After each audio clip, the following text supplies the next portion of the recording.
Olmaan kee tulfaatee ka'anaaf feenaa oolte rakkinaaf gadadoo kan nafaan argite anoo humnaan qabu waa tokko sin godhoo du'ee baaduus illee aansinii hirraanfadhu anoo humnaan qabu waa tokko sin godhoo du'ee baaduus illee aansinii hirraanfadhu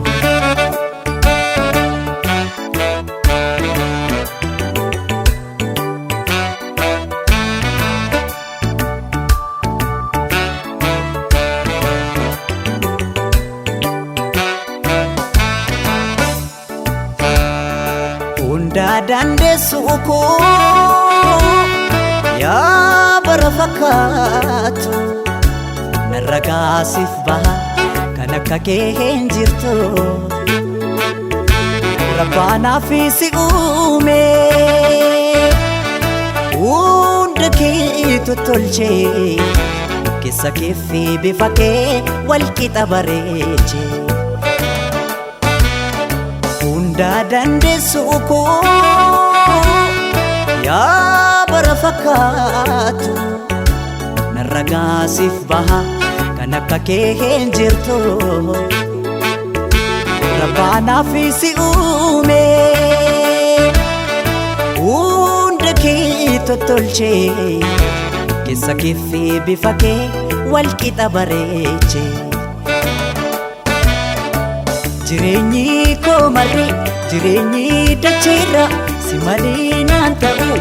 waa hundi waa mara anoo humnaan qabu waa tokko sin godhu du'ee baduus illee aansinii hirraanfadhu jireenyi koo marri jireenyi dacheerra si malee naan ta'u waa hundi waa mara anoo humnaan qabu waa tokko sin godhu du'ee baduus illee aansinii hirraanfadhu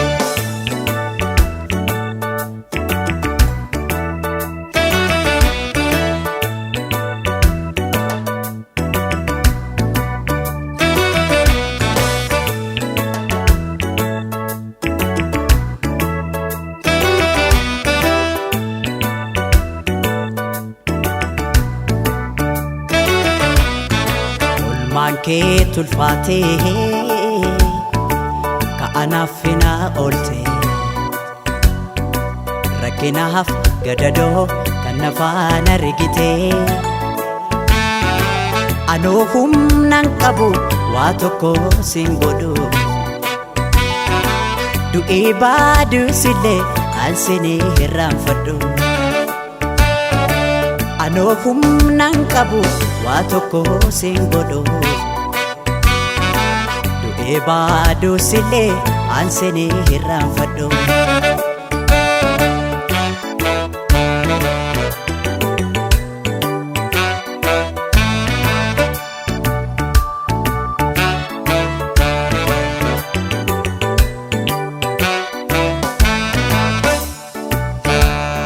kam himeen kam dhiisaa waan ati naaf taate rakkanaan rakkate gaddinaan gaddite obseetoo beektuutoo yaa goota jaalala